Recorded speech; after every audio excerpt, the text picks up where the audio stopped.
Hello, welcome to the Record Celtic podcast. My name is Daniel Coe. I'm delighted to be joined by Record Sports' Craig Swan. Swanee, it's just us two this week, but I mean, look, if we're being honest, we're the best two anyway, aren't we? Well, you said it, not me. Listen, just need to call a spade a spade. How's things? Yeah, okay, a little bit cold. We've had a problem with the heating, so I'm sitting here with Oh, God. an over jacket on, so not great. Well, hopefully Celtic chat will warm you up. It's a title race, that's for sure. But hey, Exactly. I know, Swanee, you were obviously at Rugby Park yesterday. yeah. 24 hours on, we're recording this on Monday.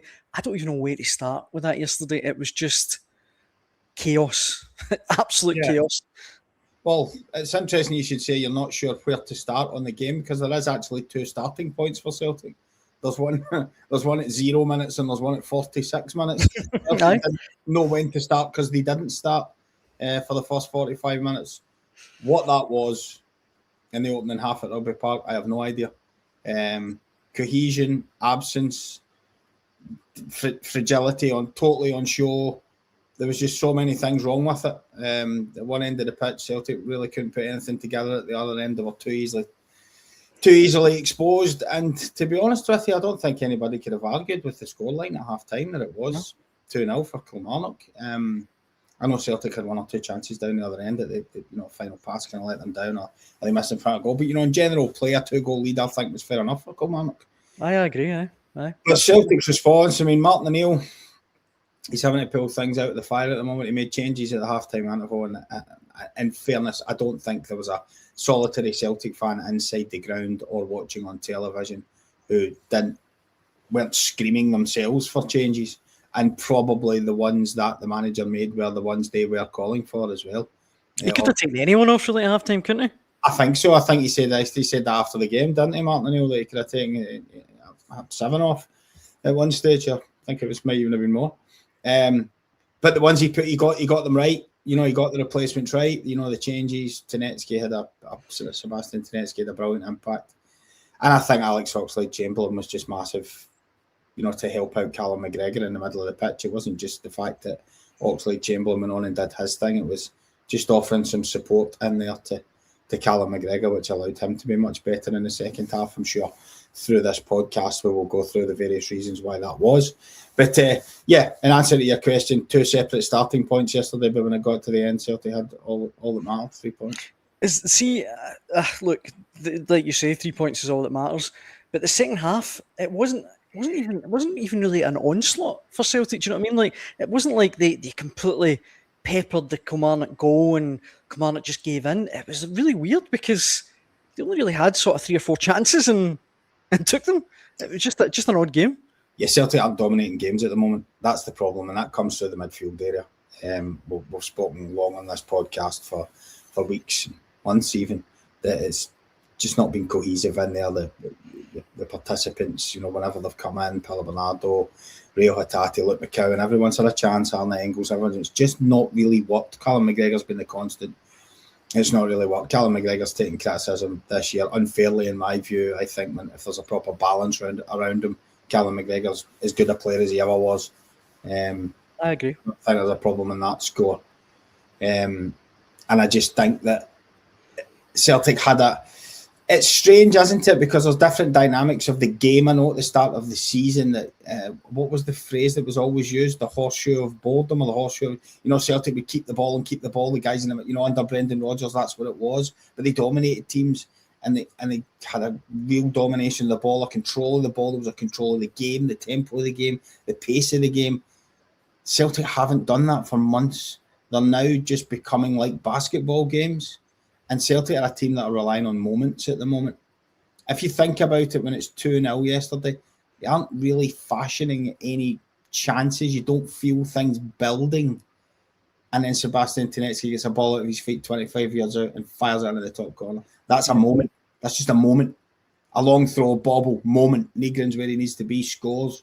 There's 2 goals that have come from, you can say, fantastic finishing from Tenetsky and good anticipation from Nygren, but I think most people understand what I'm getting at. Yeah. This isn't making save after save. Celtic aren't hitting the bar. Things are just happening, and it just went down to the very last minute. As you say, going into the last 10 minutes. And it was the same against Dundee the previous Saturday. Slightly different, I would say, maybe against Livingston, even though the chances dried up in the second half. There was a feeling Celtic might score that night, and they created it at the start of the game. But towards the end of the Dundee game in the Scottish Cup, usually in that situation, John McCracken's pulling off saves left, right and centre, Celtic are peppering the goal. Usually looked like scoring until Adamian scored, and it was kind of the same. They had a bit more pressure, I would say, at Rugby Park in the last sort of 10, 15 minutes in terms of more territorial advantage, but they weren't carving out more opportunities. But they made one of the great spin for Trinchara and great finish for Marajo. So. I completely agree. It was just really peculiar in that sense. And if you look back at the last 4 games, including yesterday, if you're watching rather than listening, you can see it on your screen now. That's the 3 teams at the bottom of the league that Celtic have needed last minute. Obviously, 2-0 against Falkirk before that. But the last 3 games, 3 teams at the bottom of the league, last minute winners against all of them. And I get Celtic fans might say, oh, well, listen, that's what champions do. This is it. Celtic are always going to win. But I'm not sure that's sustainable to be doing this every week. You're going to get caught out at some point. I don't think it's not. It's not just it. To me, it's not sustainable at all. Dan, I mean, the statistics this season are phenomenal. I mean, the amount of times that they've come up with late goals and have won games late, and that's a magnificent credit to the resilience of the players. And I think there's also a mindset with opposing teams now. With Celtic, you go into the last 5-10 minutes into injury time, and you just get deeper and deeper and deeper into your own box because you're thinking, oh no, you kind of know what's coming. And Celtic have done it. I mean, they did it in the opening day of the season, scored with 2 minutes to go against St Mirren. Yeah. Did it in Paisley. I mean, they've did it at Rugby Park the time before, actually, in the league, when Iniacho scored the penalty in injury time. And that's even before Martin O'Neill's late workings in recent weeks. I agree with you, Daniel. I don't think that's sustainable. I don't think you can continue to win football matches like that. I think everyone knows that. Listen, Martin O'Neill knows it better than anybody. He said it after Rugby Park. Can't continue to keep doing this.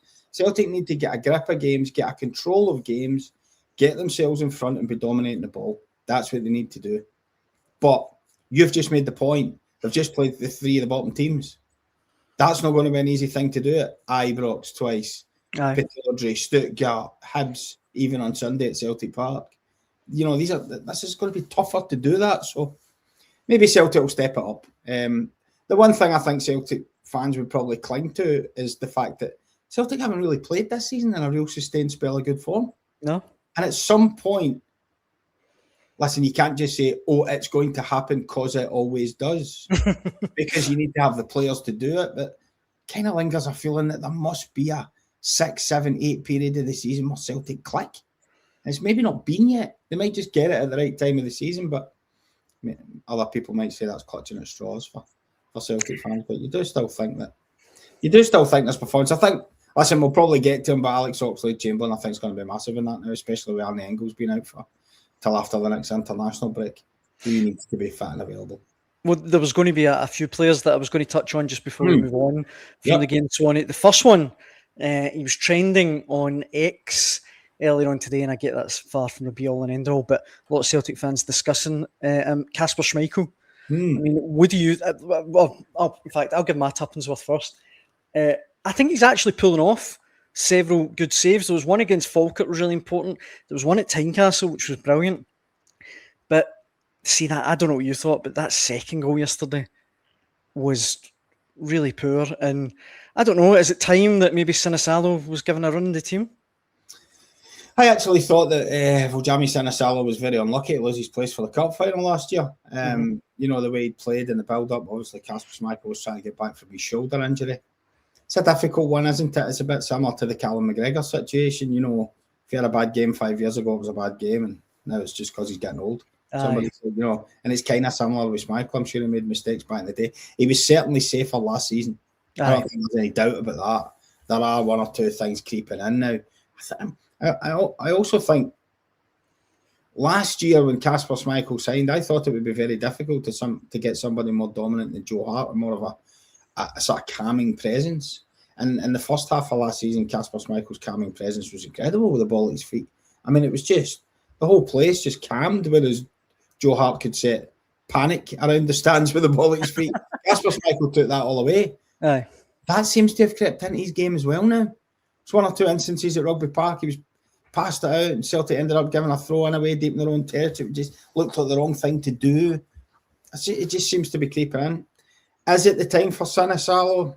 That's a big call at this stage of the season, I have to say. I know it sounds like I'm sitting in the fence. If it was September or October, maybe. Aye. Maybe. In the form that Kasper Schmeichel's showing at the moment. But I think we're now getting to the nitty-gritty. And it might just be a case of the established number one needs to stay there now. But actually, if to argue with me that Sinisalo should get his chance in the team, I wouldn't bite back about it. Aye. No, look, I agree with you as well. I'm sitting thinking about it there. You know, we're talking about the massive games that Celtic have coming up. You mentioned Hibs there at the weekend. And, you know, this kind of run that's coming up, Stuttgart away, Rangers away, Aberdeen away, and Rangers away. Yeah. I think Schmeichel, not only for his ability, but he's such a big character. Yeah. You know, in the dressing room. He's been there, he's done it. I mean, won the Premier League, been at World Cups and Euros. I think it would be a bit too much to throw Sinisalo in and go, look, help us win the title. So, I probably agree with you. I'd probably keep Schmeichel in for the time being at least. Yeah. The other ones I want to get your take on, you were there in the flesh yesterday, and you mentioned Adamu, who started up front. I don't think he played particularly well, and Mavuka couldn't even get on the bench, and it's kind of making you think, what was the point in that kind of late dash in the transfer window if the players don't particularly look up to it? I know Benjamin Arthur as well, I couldn't even get on the bench. Involved yesterday. Obviously, in Vic, as you said, that first 45 minutes against Dundee, I think we all said after that, you're not going to judge a lad on 45 minutes when he's just come in the door and it's not cohesive. I mean, the thing about these boys that are coming into the team is probably a good example of this would maybe be Nicholas Kuhn when he came into the team, if you're thinking about the same position. Team was functioning really well, and you were dropping him into a team which was functioning in all the rest of the areas. That's a good point. He's kind of able to find his feet. Dropping these boys into chaos. Nothing functioning. And, you know, even think, you know, if the first game against Dundee, I don't think Mvuka really did anything. But it's difficult for him. I mean, I don't know what you expect him to just get the ball at his feet and just zip past three defenders. That's what you want. That's what you want to see a wide player doing when he's not really got runners off him or he's not really got anything else on. He's kind of going to have to try and make something happen for himself. Now, he didn't do that, but of course there was the initial fear of, I think Balak-Wisha did exactly the same at Ibrox, didn't he? In his first game, and the call was, well, he's just been thrown in. You can't blame the boy for being safety first and keeping the ball and all that stuff. So it's difficult to judge him. I think the problem you've got, or not the problem you've got, the problem Mvuka's got is Martin O'Neill's clearly judging him on a daily basis in training. Yeah. And if you're not getting involved, that's not a good sign. I wouldn't have thought. Adamu got the goal against Dundee, obviously, didn't do a great deal against Livingston. Difficult yesterday. But didn't show enough. Yeah. I don't think showed enough. I know that Michael and I spoke after the game on one of the other shows in the Daily Record and made the point about the service in terms of Alex Oxlade-Chamberlain from the middle of the park was getting a hold of it and moving balls into the feet of Swanchara at the edge of the box, giving him something to play off. But there was one, I do remember one in the first half when Araujo was desperately looking for a ball and Adamu showed. There was a chip into the box and Hatate was making a third man running. Yep. Third man run, and just a proper layoff and Hatate would have been able to score. He just didn't even get that bit right. Aye. And it's just like, you know, you don't just when you compare that to some of Chanchara's touches when he came on and the spin and the setup for Araujo's goal. I mean, you're not asking him to go and score every time he comes on or do something lethal, but even the basic things, the simple things yesterday wasn't getting them right. So that wasn't a good sign. But again, early days for him. Aye. One player that's not in early days is Rio Hatate. No. And, you know, I almost feel like I'm signalling him out. And, you know, like I say, anyone could have been taken off at halftime yesterday. But it's now, looks to me, he's completely chucked it. He's checked out. And it's a shame because I thoroughly believe that when he's at his best, when he's firing in all cylinders, I think he's as good as anyone in the Premiership. Yeah. But I don't know if you agree, but I don't like the phrase he's chucked it. It's something I never like to hear about footballers. I mean, I watched Rio Hatate yesterday quite closely. He was busy. He was getting about, but in really ineffectual areas. I think it's more he just doesn't have... Chucked, I wouldn't say it, just doesn't seem switched on, seems bereft of confidence, and he's just not at it. And he hasn't been at it for months. Now, again, I'll say what I said earlier with one of the other points. If somebody wants to bite back at me and say he's chucked it, then I'm going to find it hard to argue on what we're seeing. I just don't believe that. I just don't think it's happening. That's maybe a bit harsh. I think the balance in the middle of the park's right. That's helping him. He's not helping himself. He pushed really far forward yesterday. At times he was right up in the line with Adama. We've seen him do that actually this season a couple of times and score goals on the back of Dyson made a present goalkeepers. I think there was one in Feyenoord. There was one somewhere else. Easter Road, I think. Bologna. Easter Road as well, I think. Easter Road, I think you're right. Aye. He got a tap in as well. So he does kind of push on and play out. He's clearly been told to do that. But there's not enough. He's not getting the ball on the half turn. He's not getting at people. He's not having shots at goal. Those kind of killer passes that he used to play. Now that might have something to do with the movement in front of him. There's not a lot going on. We runs in behind. It sounds like I'm trying to make excuses for him. And in some ways I probably am because I know what a talented footballer he is. But you can't argue it's not happening. It's just not happening. And whereas he's not contributing in general all-round play. And to be honest, neither really is Benjamin Nygren. But Benjamin Nygren's got 16 goals. Exactly. He keeps coming up with massive goals, and we've spoken on this podcast time and again about what a mystery this guy is. The Celtic balance is not right in the middle of the park, but he gets goals. And you just wonder if Oxlade, Chamberlain and McGregor become this machine unit in the middle together, combining, holding the centre midfield and let Nygren play as the advanced one. Is that the time where Celtic are going to finally get the balance in the middle of the park right? Is that going to be the key to it? I don't know. Let's put a lot of responsibility on Oxlade Chamberlain to solve the problems of about 4 guys. But Callum McGregor clearly needs help in there. You can see that Nygren and Hatate are playing almost as the 2 10s, if you like, and they're trying to get into areas, pick up pockets of space, get on the half turn, but they're not contributing to the game. And when it breaks down for Celtic, Callum McGregor is swamped. Yeah. And Celtic can't get control of the game. They're almost both trying to play the same position in some respects. But whereas Nygren manages to get himself into the box and on the end of things, Hatate's not doing it. Although, again, I did reference that moment with Adamu yesterday. It's a proper off Hatate scores. So, and Nygren ends up getting a goal on the back of nothing like that. Just bounced through Kelly defenders. So, but he's always in the right place. So I don't know. That midfield balance is a problem. I know you started by speaking about Rio Hatate. And I guess the problem Celtic have got is I don't think Rio Hatate would have been anywhere near the starting lineup yesterday if Van Engels had been fit. But if Engels is now out for another 6 weeks, Paulo Bernardo doesn't look like he's shown anything. I don't know what Martin O'Neill's going to do. It needs must, I guess. We're going to talk about the upcoming game against Stuttgart, but just before we do that, Swanee, you can see the Premiership table on your screen now if you're watching. Yeah. Where does this leave Celtic? I mean, 4 points off Hearts.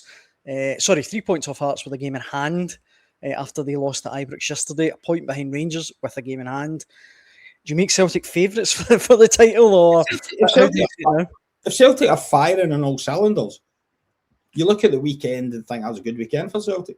Rangers actually winning, pegging Hearts back. That's now Celtic can draw level if they win their game in hand. But they're going to have to be better. They're going to have to be better on current form of football. Celtic are still... It's hard, isn't it? Because I was going to say third, but Hearts haven't played great stuff recently. Rangers haven't exactly been brilliant.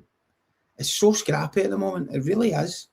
You just have this suspicion that Celtic are going to kick through the gears at some point. I don't know why. I know. I agree with you. It seems senseless. It feels like it's got to happen at some point. I kind of feel like it does. I mean, if you think of the big game, Celtic were always the masters of the big game. Always the masters of the big game in the last 10 years. First Celtic Rangers game at Ibrox, dreadful. 2 teams, dreadful. Second one with Wilfred Nonson, we know what happened there.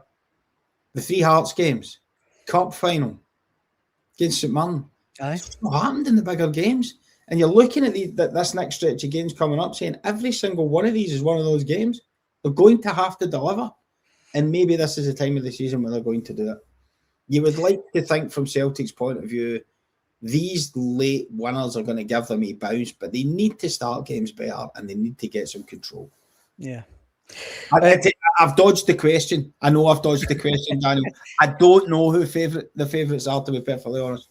I just can't tell you. I don't think there is one. I don't think anyone can blame you for that. I mean, I've got no idea. I think they're 3 even money shots. Aye, I mean, that table is mad. And do you know what gives me the fear a wee bit from a Celtic point of view? See the goal difference. There's only 4 goals worse off, but I get this is going to be so tight. That might come into it, but who knows? Yeah. I mean, it's only a 2-0 win against one of them, isn't it?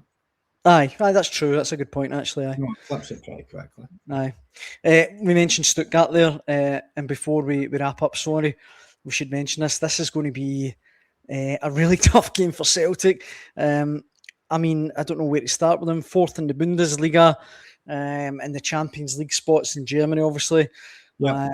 They've got some players when you look at the roster. I mean, Demirovic is the striker who's got 11 goals this season. He's then former Brighton striker Dennis Undav is another one. He's got 16 goals. Angelo Stiller, he's the midfielder that's been linked with everyone from Man United to Real Madrid. He's just broken into the Germany team. And they're managed by Sebastian Hoeneß, who won the DFB Pokal, the German Cup for Stuttgart last year. So if anyone was in any doubt about whether or not this is going to be a tough game, a tough tie, I mean, I'd almost put forward that maybe Celtic could be doing without this.